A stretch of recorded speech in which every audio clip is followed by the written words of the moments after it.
So this chapter 2 has got, sorry, I've got to also interrupt my own self. Don't forget we need to also go over that second pay stub today. So Shiley, stop me about 12 minutes before time's up and we'll go through that second pay stub. Okay. We're going to spend most of today working on time value of money. You need your books out. If you've got an e-book, that's obviously what you've got out, so to speak. And we're going to be working out of pages 637, 38, 39, and 40. So I just am turning my book kind of to the side so that I can refer to it. I don't know where my table is in here that I put all my stuff on. At any rate, so we're going to be talking about the time value of money. We're going to be doing a bunch of calculations. I'm going to capture it in on the lecture, and then I'll post that. Has anybody gone back in and looked at any prior lectures? Okay, so that's what we're doing. Okay. Oh, Max, I actually have something for you too. Okay, so premise number 1, and we've talked about this. $1 today is worth more than $1 received in the future. So when you win the lottery, you have some options, don't you? Oh, yay, you just won $2 million. Do you ever get the $2 million? Of course not. For one thing, about half of it goes out the door in taxes. So when do you want your $1 million? Well, you can have some amount that's a whole bunch less than $1 million now, or you can have $50,000 every year for the next 20 years, or you can have $1 million in 10 years. Which would you take? Okay, he said, yeah, it depends on the situation. James said, number 2, I would take number 2. King King says it depends on the situation. What kind of situation? What's a piece of the puzzle? What's your yield? What's your yield? Am I yielding 1%? Am I yielding 10%? Am I yielding 20%? Okay. Up here I just made 5.9%. I'm feeling pretty sassy about that at my age because I'm in a set of very conservative investments. Right? But you're probably not feeling completely great about that if you're 25. Right? Because the market's screaming right now. It's doing like 12% a year, and when you're young you should be taking the risk to zap all that out, right? Okay. So the time value of money, the basic premise is $1 today is not the same as $1 in the future. And we've talked about this concept, compounding. Without reading off the screen, can anybody tell me in their own words what they compounding is? Yes, it's when your interest makes money on itself. Right? The power of time makes compounding quite powerful. The future value then is a formal term that says the value to which an amount today will grow if it earns a specific rate of interest. So in this example, so let me back up. So here's your formula that you really need to tap into. And we're going to be learning about present value and future value and principal and annuity. And we're going to look up the factors in the book. Okay, the factors come from the book. And we are always solving for one of these two things. Future value, present value, or principal/annuity. So the first thing you always do when we work these, even though it might feel redundant, is to write down that formula. Is it principal divided by annuity? No, principal or annuity, sorry. Yeah, thank you. That's a great clarification. Do we put the second pay stub in the book? No, the pay stub's just to go, we're just going to go over that. Okay. So thank you. Just to clarify, this should really say future value equals principal or annuity, depending upon, and I'm going to show you the difference, times factor. It's not a division problem.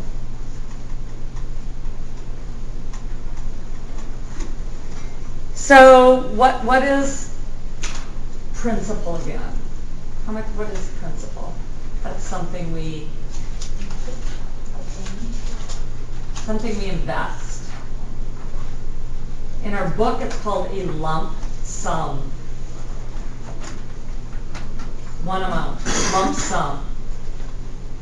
My great auntie died and left me her house, and I sold it, and we closed last week, and I got $138,000.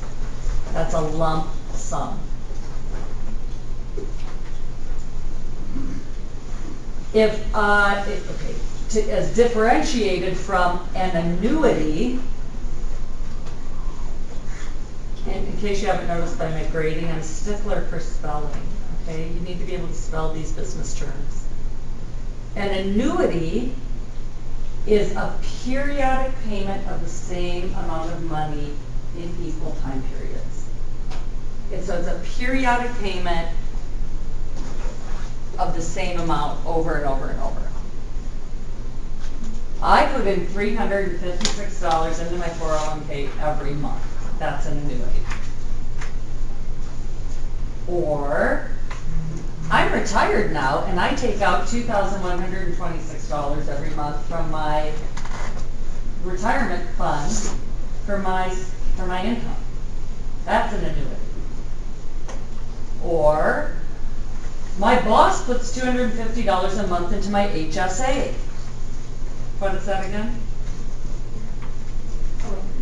Health savings account. That's an annuity. Once a year, my boss declares a bonus. Quarterly, my boss declares a bonus of 2% of net income. Is that an annuity? Why not? It's a lump sum. You get paid that 2% at that time. Not necessarily the same amount every single time. That's the key to it. It would be an annuity if it was the same amount every quarter, but because it's 2% of net income and my net income vacillates, it's not an annuity because the number's not the same quarter after quarter. Okay? So that problem would have to be worked as a series of lump sums because they're not the same amount.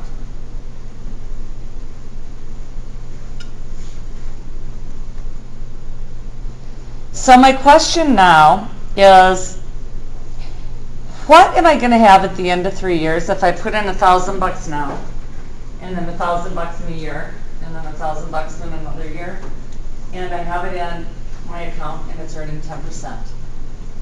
The first question is it an annuity or a lump sum? It's every year. It's the same amount every year, right? So it's an annuity. And I'm trying to find what I'm going to have at the end. You know it's going to be something more than what? $3,000, because that's what I'm putting in, right? Okay, so let's go to our tables. And let's go ahead and make sure that we understand how to use them. So the first one on page 637 says it's a table of future value. And this is your lump sum table. This is if I'm only putting in one amount. Okay, so 637 future value lump sum. I don't think it says it there, but I would write it in if I was. On the next page, it tells me future value of an annuity. In this example, this is an annuity, this is future value, it's 10% over 3 years. Find the factor on this table.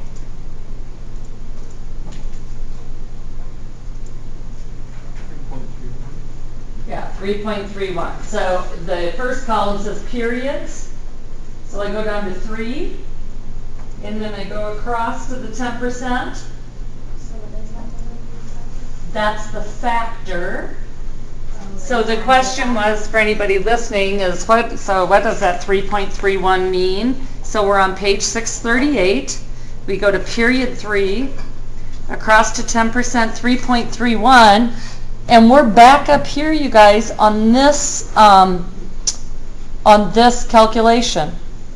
Future value equals principal or annuity times the factor. We just looked up the factor. So using this formula, and again, please write it all the way out. Don't just do it on your calculator. I know it's like, oh gosh, you just write so much. But it's actually part of the pedagogy. So please write future value equals annuity times factor. And then underneath that, which number are we solving for? Future value or the annuity?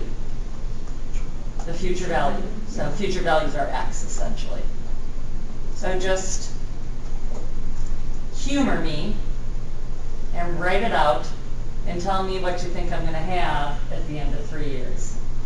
Using the 48, 46. Are we using the 48, 46? No, the $1,000 Oh, next slide, sorry. Okay. Yes, I'm putting in $1,000 every year for 3 years out of my income tax refund at 10%. And I wanna know what I think I'm gonna have at the end of that 3 years. Are we allowed to use these on our? You're gonna have to use these on your tests. I never really understand why the first 3 years of one is not one the reply. I thought I want like 5%, like here. I think first. So this is assuming that you're putting it in at the end of the year. Oh, and There's different tables for the beginning of the year. Good catch. But that's kind of past our scope. We're just going to use these tables. But yes, it would be a tad, for sure a tad different. If you were putting the money at the beginning of the year, you're going to have whole different tables. But they're not in the book. How much am I going to have? $80,310, right? yeah. Can you prove that number? Yes. Forget the factors. Yeah. Can you do the algebra to prove that number? Yeah. I'm going to give you a hint. And I'm not putting the money in.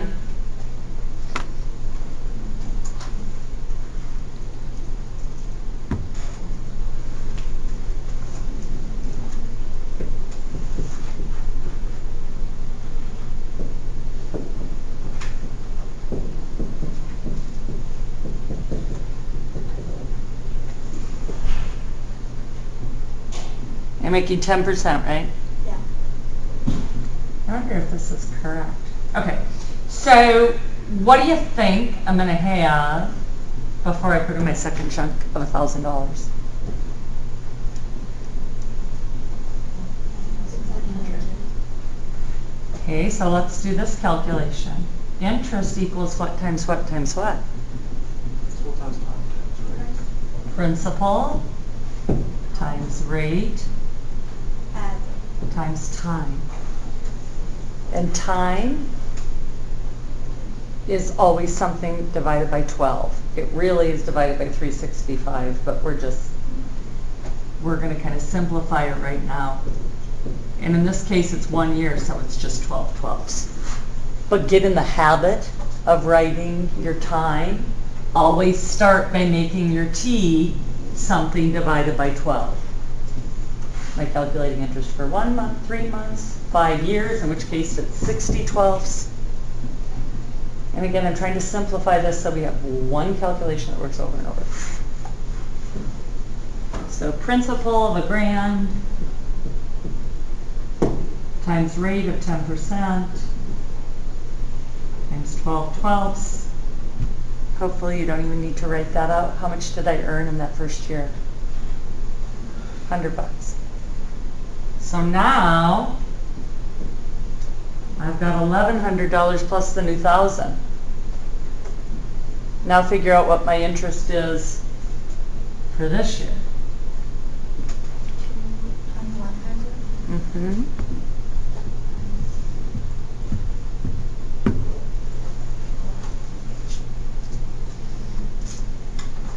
Do the calculation, principal times rate times time, but now what's my principal? Right? Both those numbers. Because this next year, I'm earning interest on my interest, which is what concept again? Compounding. So 2,100 times 0.1 times 12 12ths. You should be able to do that in your head. $210.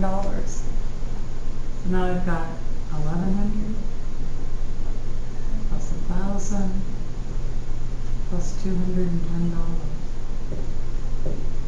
And I think we just proved the number that we calculated using the factors, didn't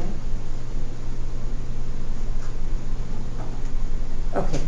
Are you really ever going to have to sit and prove this? No, you can just use the calculators, or the factors. That's the whole point of them. And if you have a financial calculator, it does all this, but we're just using simple calculators in here. But you should understand what that means. If I go 40 years down the road, oh my goodness, do you see the power of the compounding? Wow. Okay, so the two things that change us, obviously, that changes the factors, and you can just look at your table and see this, is the interest rate or the yield and the length of time. Okay, so now let's go the other way. Let's say in 3 years I want to have, what do I want to save for in 3 years? A what? A boat. Awesome. How much does my boat cost? 50,000. Oh my God, what kind of boat are we getting? A really nice boat. What's just like a kick around flatted lake boat cost? Anybody know? 20 grand? All right. I want 20 grand in 3 years. Do I want a lump sum or an annuity? I want a lump sum. 3.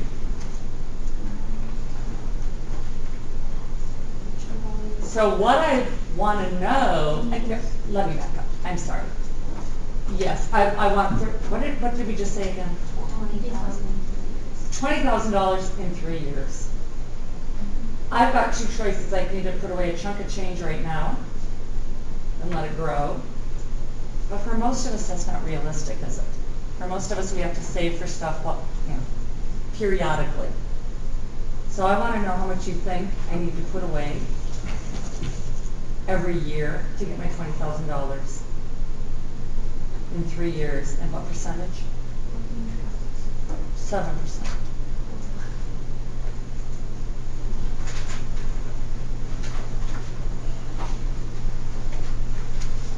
But be very careful, guys, because what am I now doing? Which of these am I solving for? I know what the future value is. I want $20,000. What I don't know is how much I have to put away every year to get that. And you know how to do algebra. You have to isolate the variable you're solving for. So how do I do that again? I've got to divide both sides by the factor. Good.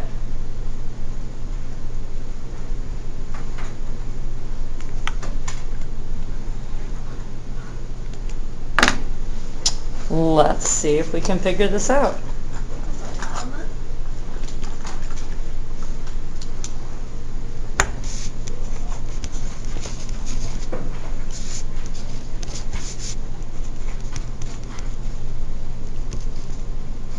$20,000 in 3 years. And what did I say we're earning? 7%? Yeah.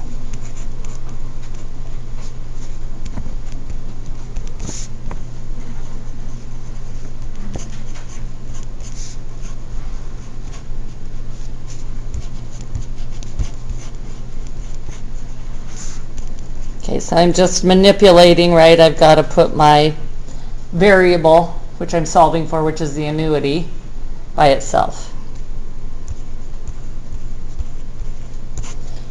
And I need to go find the factor for 3 years for 7% for an annuity. And how much is that? 3.215 on page 638, yeah? Everybody find it? Speak now. Forever hold your peace. So, 20,000 divided by 3.215.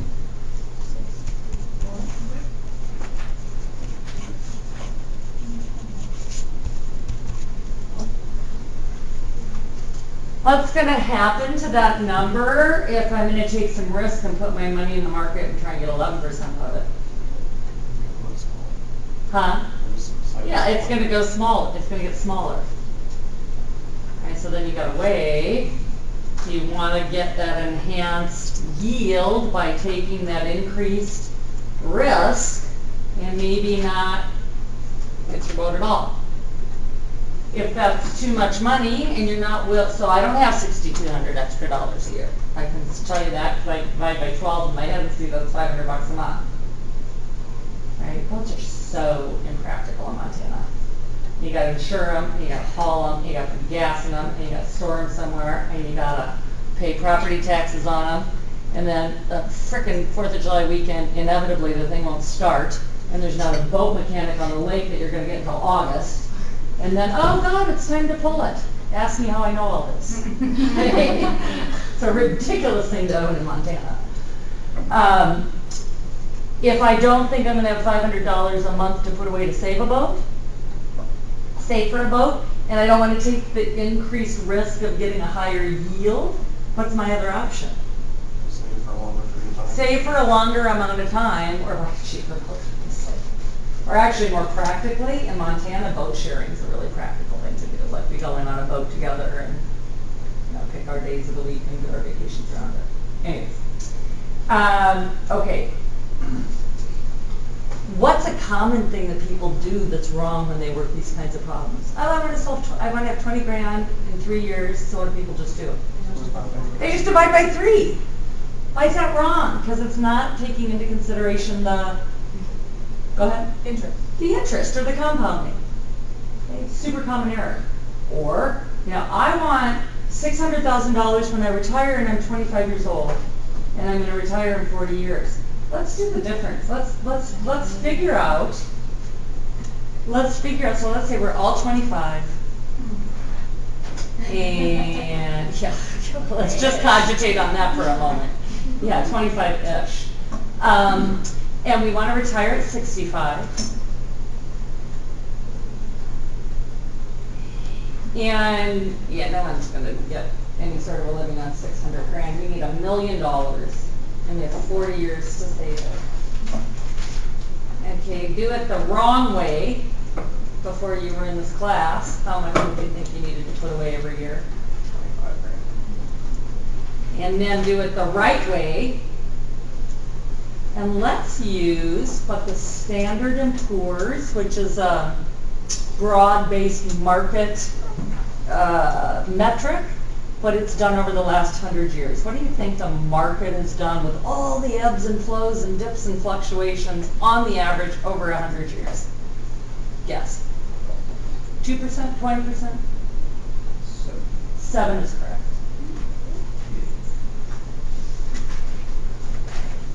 How much do you really need to put away every year? If you want $1 million when you retire. Does it go out that far? Do our annuity tables go out that far? All of a sudden I realize that's a really long ways. I wish I was 25 again. I wish somebody would have told me this when I was 25. I didn't start saving until my early 30s, and that cuts off 5 really critical years of compounding.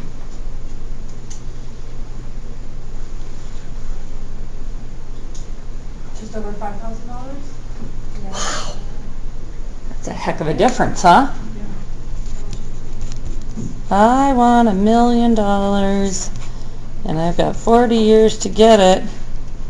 Now, you would think somebody would look at that and go, that's wrong, but believe me, I see people do it all the time. I need to save 25 grand a year.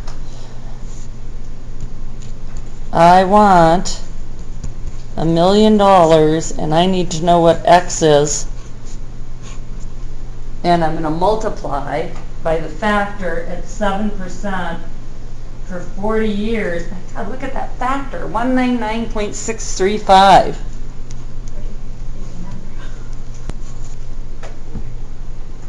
And divided by 199.635. Just by saving for 30 years, you pretty much doubled it. How much I mean, you it's save. just, if this doesn't illustrate the power of compounding. Okay, well now let's do the same thing. So how much do I have to put away a year? 5,009.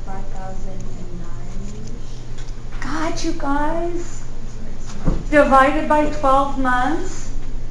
And again, what's going to happen if I'm doing it every month, which is what most of us do? Can I just divide by 12?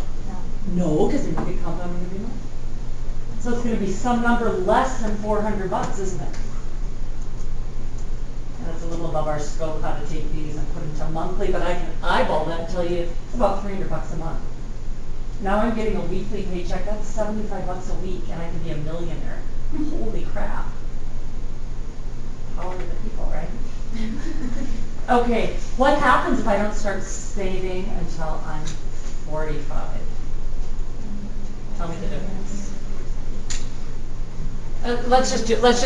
Let's do it. What if I don't start saving till I'm 35 years old? And what if I don't start saving till I'm 45 years old? I can tell you, 45, you're going to need to start probably shifting the $1 million to a number less than that, unless you've got a really good job.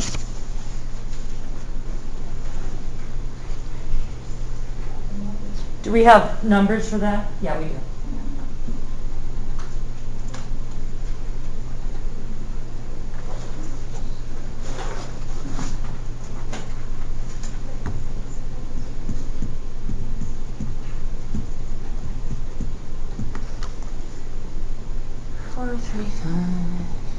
Yeah, 'cause it's how many years we have left, so it'd be 65 minus 45, so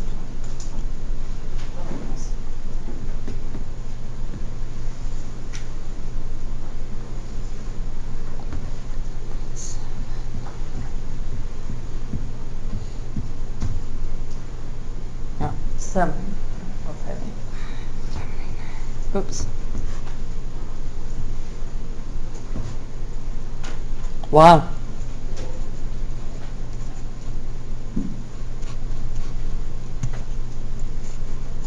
Look at the difference that 10 years cost you. Holy crap. This never, honestly, and I've been doing this a long time, this never ceases to amaze me.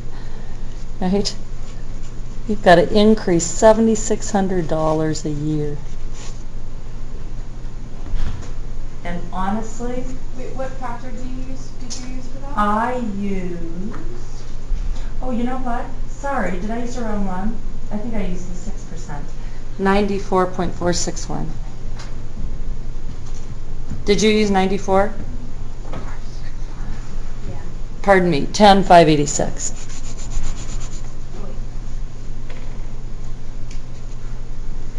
We've got 30 years left at 7%, so my factor was 94.461. So it goes up to 10,587. It about doubles. And if I wait until I'm 45, how many years do I have left?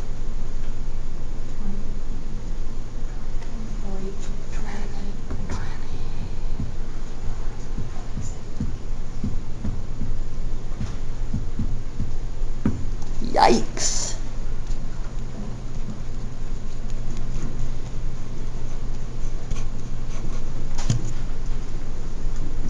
Everyone get those numbers?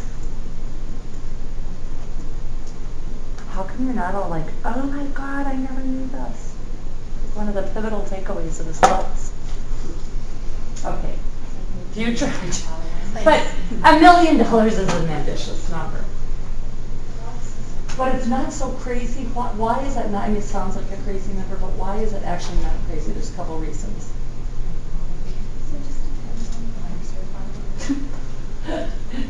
Yeah, who amongst us can project what's going to happen when the impact of a $20 trillion deficit really registers economically? The fact we're not replacing each other in Social Security, so financially, a lot of elders are going to overpopulate, and there's gonna be I don't like us to be referred to as overpopulating like we're feral cats. I mean, there's going to be an older pool versus the younger pool, and We're not even replacing ourselves demographically, are we, in America? We have about 0.8 babies each. We don't have 1.0 babies each. We have about 0.8. So I think, did I do that in payroll class? Or in here? Where there's there's lesser and lesser young people paying actuarially for the older folks. So how is this affected by inflation? So, really great question. The bottom line is you can't even do this.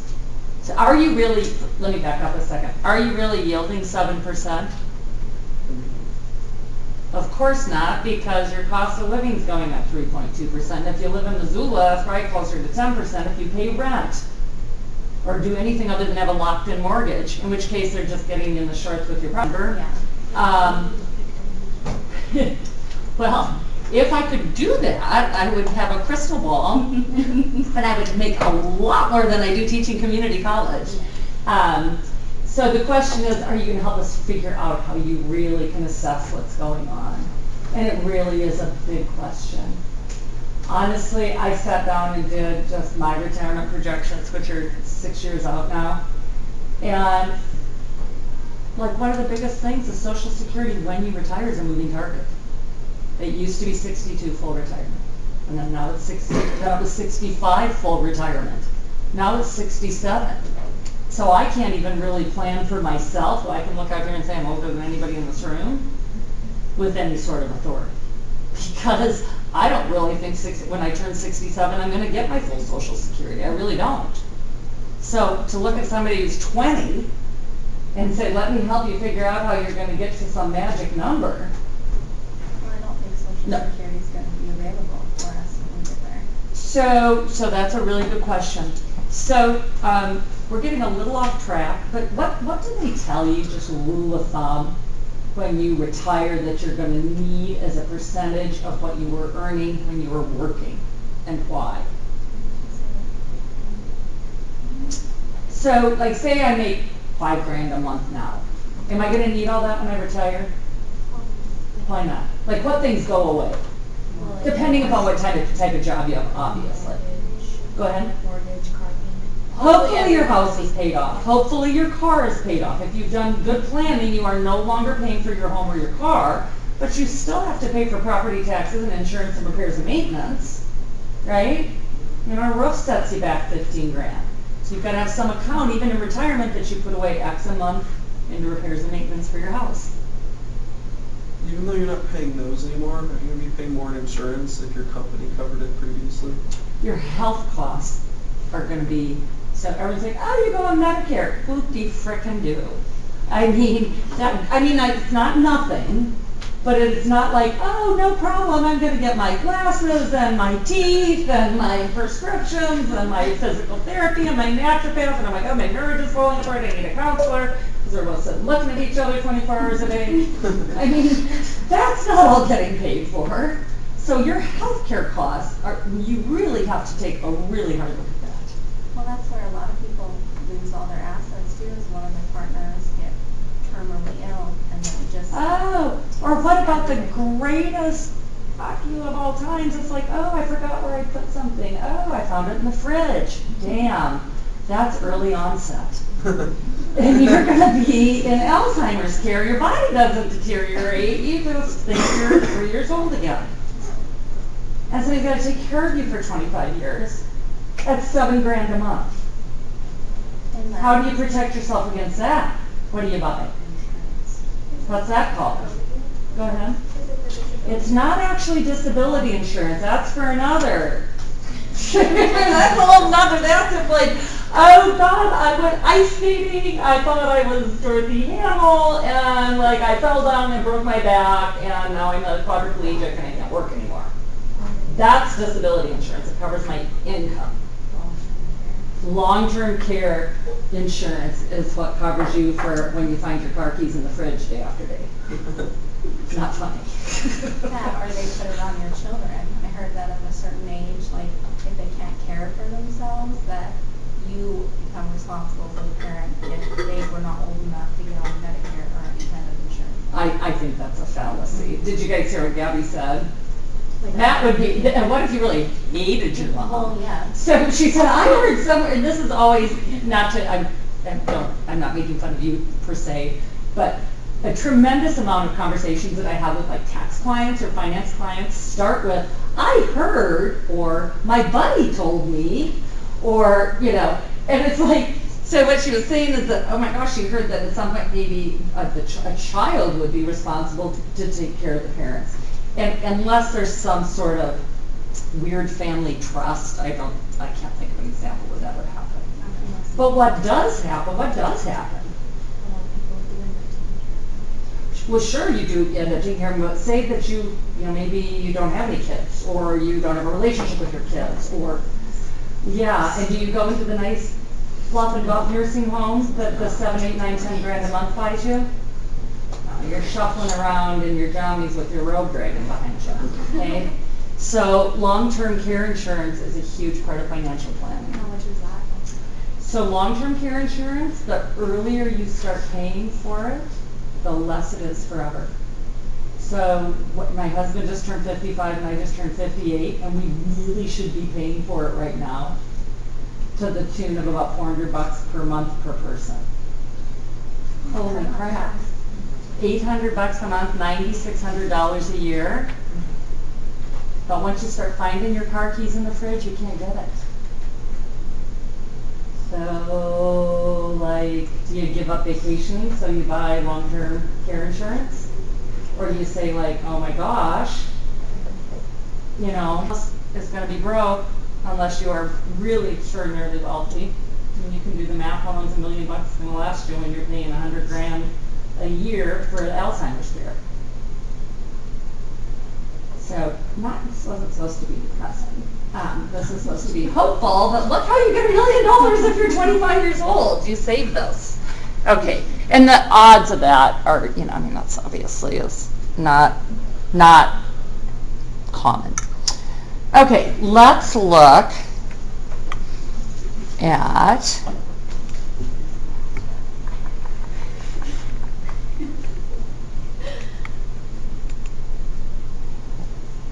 so this is the opposite side of future value. So what we were doing here was going out into the future and trying to find something.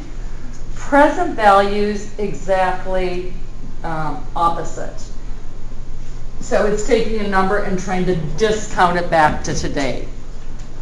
So the value today of an amount to be received in the future is the amount that I would have to put in today to get there. So this is sort of sounds convoluted even to say it out loud. But what we just did where we took the future value and divided it by a factor, that's really the same as present valuing, isn't it? Because the example I just gave you was, I want $1 million out in the future, what do I need to do now to get there? That was an example of present value. And we could also have used the present value factors for that, but we divided by the future value. So this question was, if I know that in 2 years I'm going to get $1,210, my grandma has promised me that when I graduate college. What is that today? Are you going to use the future value tables for that? So write out your formula again. PV, so this time we're solving for present value. PV equals principal or annuity times factor.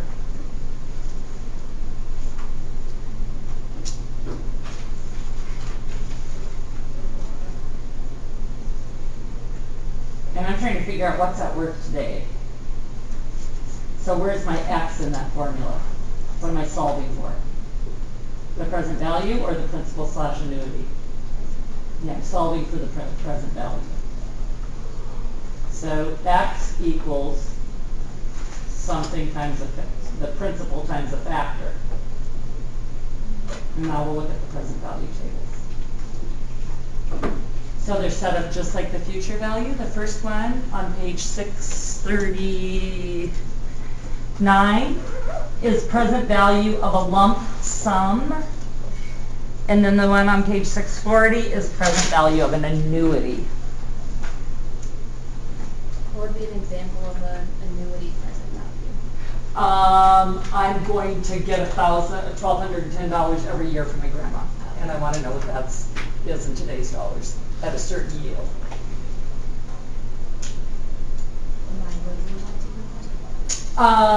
So she's like, I'll either give you X today or Y over these next years. Kind of like the 50,000 or the. Yep.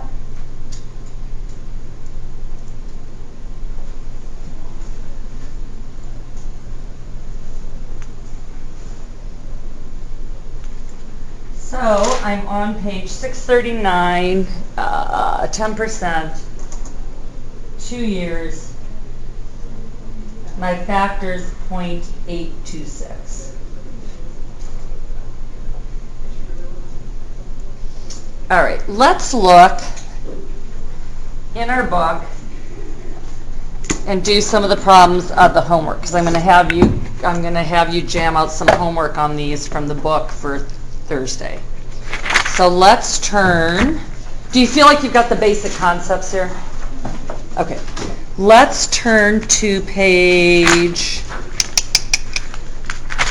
79.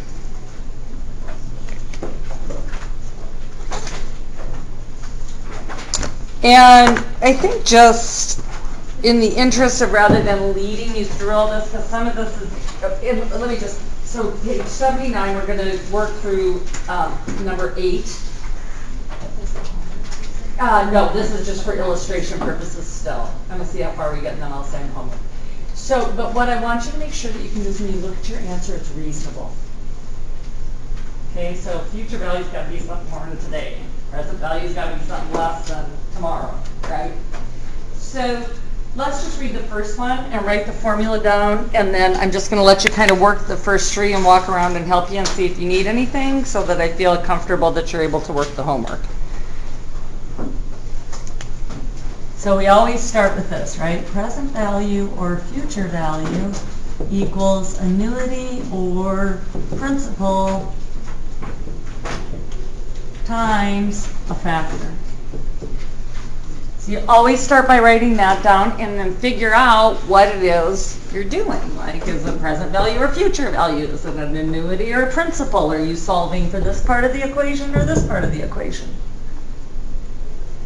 So why don't you see if you can put A into this and then tell me what you think you're doing.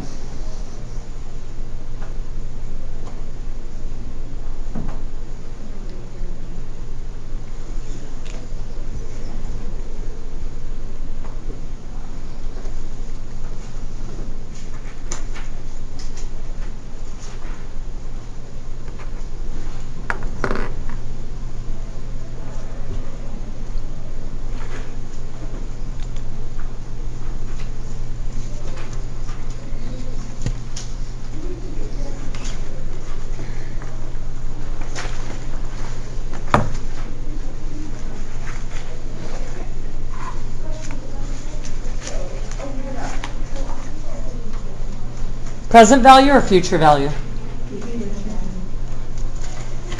Lump sum or annuity? So we're just calling that principal. Am I solving for the principal or the future value? Yeah. And it asks you to compare 6% and 4%.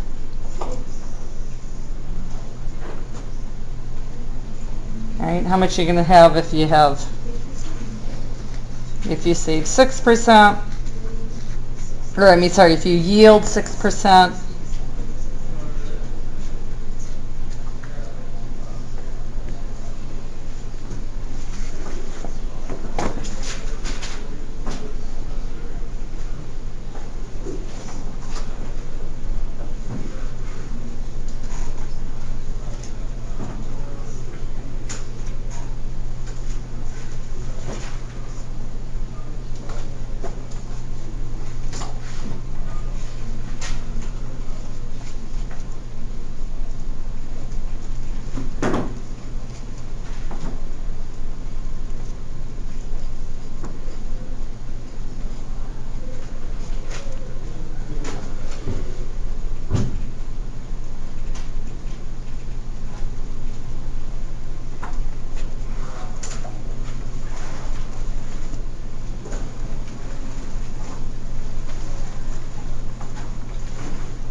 everybody got that it was future value?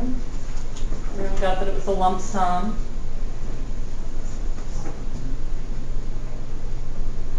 And it's just a matter of picking up the right factor.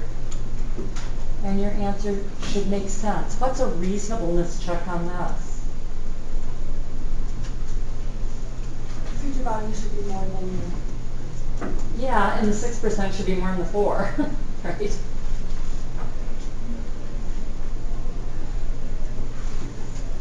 B is very similar, so let's jump to C. Any questions on this one? And if you do, I'm happy to come around. That this is kind of work together time. So raise your hand. There's no shame in that. Let's jump ahead to C and do that one together as well. Questions on this?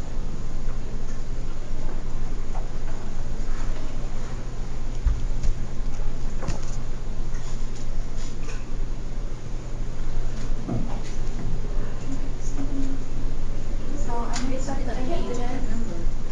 Could you go over that? Just- Wait, I'm sorry, one more time. So like the appendix where we're looking, I Sure. mixed up from annuity to Yeah. future. When it like, I know, yeah. Go ahead. So I know we're looking for future value, but I thought you said we're looking for annuity. So, Gabby, the first thing is we want to write this formula out, and then we've got to make decisions what part of this is relevant. Okay. So, and I don't have a die-hard way to do this other than just to expose you to more examples. Okay. So in this example, do you feel like we're trying to find something out in the future or take something in the future and bring it back to today? We're going out in the future. Right. So I'm trying to find future value. Okay. Secondly, do you think this was an example of an annuity, a repetitive amount, or one lump sum? 1 month. So that's why I wrote up here, future value equals principal times factor. So I've got to kind of look at this big guy up on the board and then decide what makes sense. Then the next question is, what am I solving for there? Because I can only have one variable algebraically, right? Do you have a question, Sean? Oh, the numbers. It is 15,000 times 1.791. 1.791.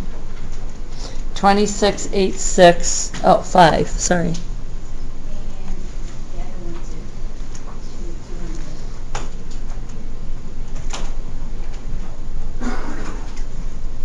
1.480.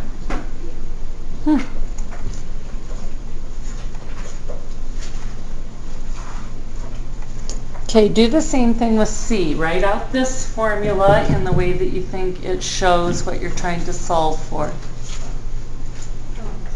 have a question. Please. So for 4C, since you find the factor of the 20 or the 275,000, do you add the do you add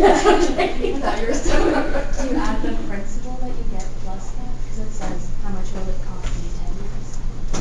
So you're Do you trying. add this principal Let me that read you that get? on my own here. It's hard for me to process looking over here. Okay, 4C. So you're asking if we add the principal. If the average new home costs $275 today, how much will it cost in 10 years if the price increases by 5% a year? Okay, so So you would do the 5 and 10 on this. And yeah, then you take that number that you got. the factor. So then you do the principal plus the amount it already is, or would it be? It's gonna, if you multiply the factor by the 275, it's gonna incorporate the original principal. It's really Two the times same. it instead of dividing it? It's really the same thing we've been doing on the other ones, but we're not talking about actual cash, we're talking about valuation. Why is that helpful, you guys? What are you gonna do with this as a 25-year-old young person that wants to buy a home in Missoula? And start saving now? Can you just say that $275,000 house is gonna be $275,000? Hell no. You've got to do this and then do the annuity piece of it to see what you need to save to get to something that's going to cost a lot more than it does today. Okay, so when I times them, I got 1,042,000. But then when I Oh, added did it, you it use was an annuity? 347. I really didn't. I think that you want to use an annuity. I Yeah, think the we. 3.719. Okay, I think we want to use that. Let's- Oh wait, just kidding, I did it the opposite way. Okay, It just was supposed to kidding. be 10 years, but I did 10%. Okay, and what's our percentage? 5%.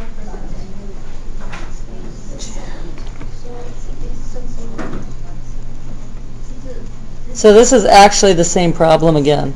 Yes, kind of future benefit.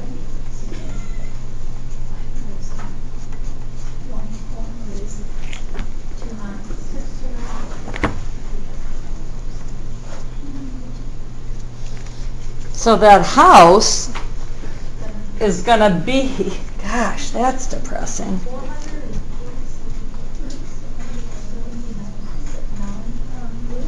Now, okay, that 975. Whoops, 975. That's not going to happen. It doesn't build in a linear way like that.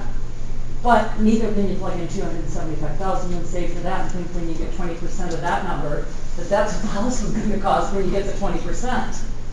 That's that kind of crazy piece of that, right? All right, let's try one more that's a little trickier, and then I'm going to have you just take a quick peek at your pay stub number 2, and then I'm going to give you your homework for Thursday. You guys feeling okay about this? Let's do one that's a little trickier. Let's do D. So I'm just going to put it here, and I'm going to just kind of read it to you. You think that in 15 years it's going to cost $212,000 to send your child to a 4-year college education. Will you have enough if you take $70,000 today and invest it for the next 15 years at 5%? If you start from scratch, how much will you have to save each year to have $212,000 in 15 years if you can earn a 4% rate of return on your investment? So they're asking you to do 2 scenarios and tell me how are you going to get to the 212 with the 70 today, or conversely, what do you need to do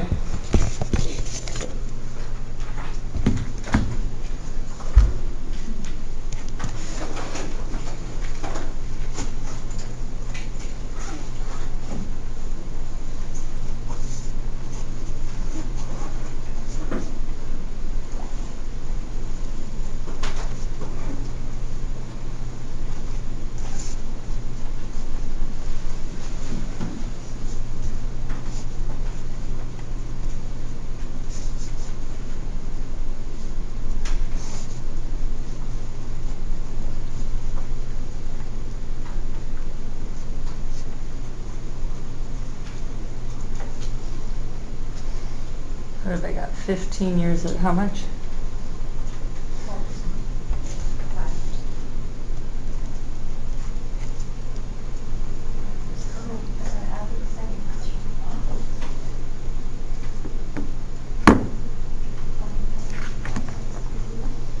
Fifteen %, 5 years, 2.011.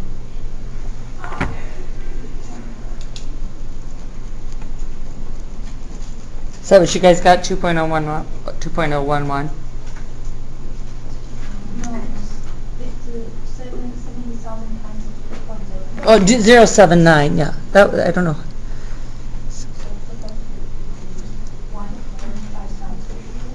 So I'm not going to have enough, am I? Half, or not half. 60 by 60.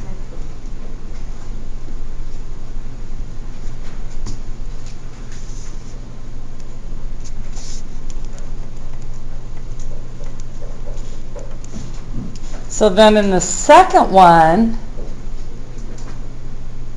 is it an annuity or a lump sum? It's an annuity. Am I solving for the annuity or for the future value? I know what the future value is. I just don't know how much I need to put away, i.e. the annuity. Right?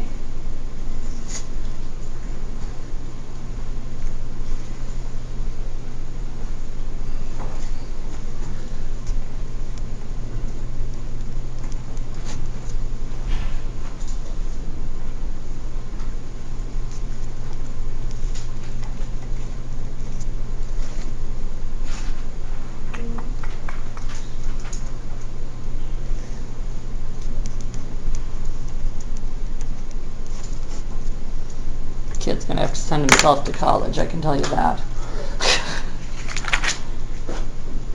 That's right.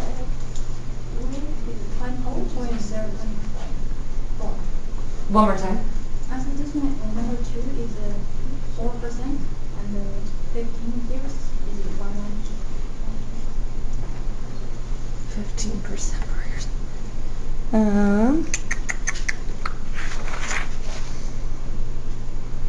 Oh, I think I didn't, sorry.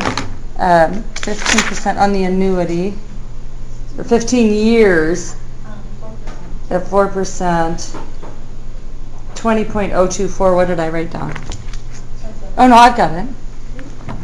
So are you on the annuity, future value of an annuity table, Ting Ting, on page 638?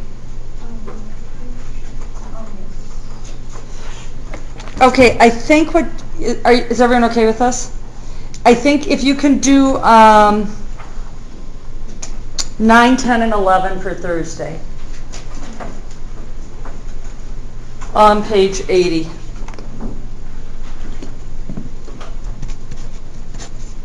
At the bottom right there, that was the answer to the second. Yes, I need to be putting away 10,587 a year. On page 60 or just 80. Okay. All right, let's look in the last 10 minutes at our pay stubs.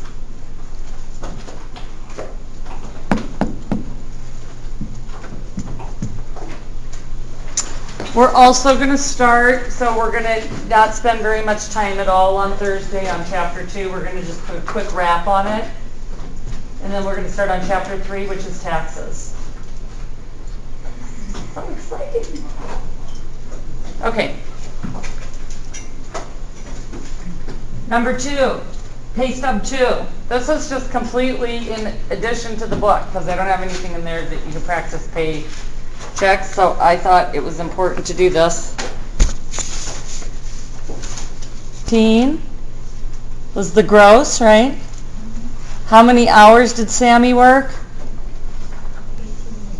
83.75 hours.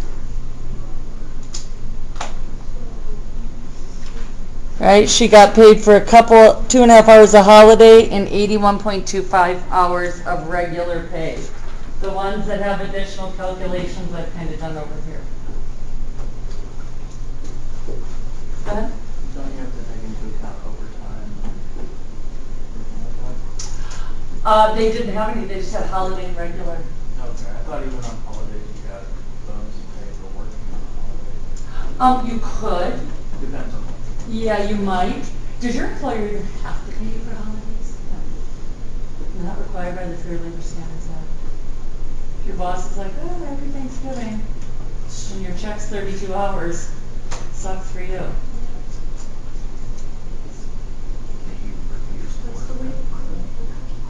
Yeah, it is sometimes, but you just need to know how the cookie's going to crumble so you understand your check and understand what to expect. Okay, percentage deferred into a 401k, how much did she put in? $20.39 divided by 1359. And I think that turned out right nice and neat to 1.5%, didn't it? Mm-hmm. Is that adequate? It's better than nothing. What do we want our goal someday to be close to of our gross? I know I'm throwing out a lot of percentages. Financial planners forever told us 15%, now they're saying 18 to 20. I mean, what's left over? Okay, if semi-monthly, and this is my bad and you probably got something else because I didn't write this correctly. I have semi-weekly, that's not even a pay type. If you're paid semi-monthly, how many times a year are you paid? 24. And they said, if semi-monthly and the employer matches 50 cents on the dollar, what's the annual contribution? So here she puts in $20.39 times 24 paychecks. So she puts in $489.36, and then her boss matches 50% of that. So she's got 733.04 going into her check every year. Or I'm sorry, going into her 401k on an annual basis, combined. I thought it was here, the 26. That's bi-weekly. Semi-monthly is twice a month. But if you got something different, I wrote it wrong. I just corrected it up there. Yours says semi-weekly, which is not even a thing. Annual HSA, how much? $720. And that goes in what? What kind of tax? All your taxes? Just income tax. You put money in your HSA before they calculate income tax. Pre-tax. And then you pull it out and you don't pay anything on it if you use it for medical and dental expenses.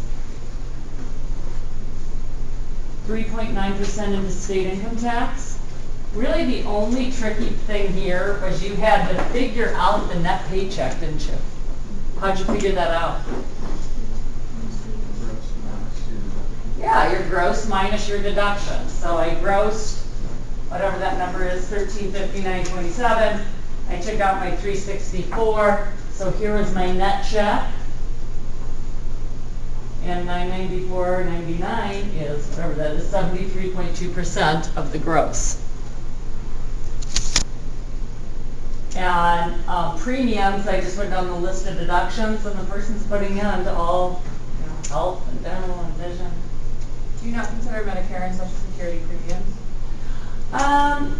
Yeah, good question. Because they're mandatory. No, you really wouldn't. People refer to those as taxes, not premiums. Good question. Because they're mandatory, right? Okay. Everyone feel okay about pay stubs? Do you include HSA in your premiums? Because that's an account. Okay. 9, 10, and 11, and then we'll start on chapter 3 on Thursday.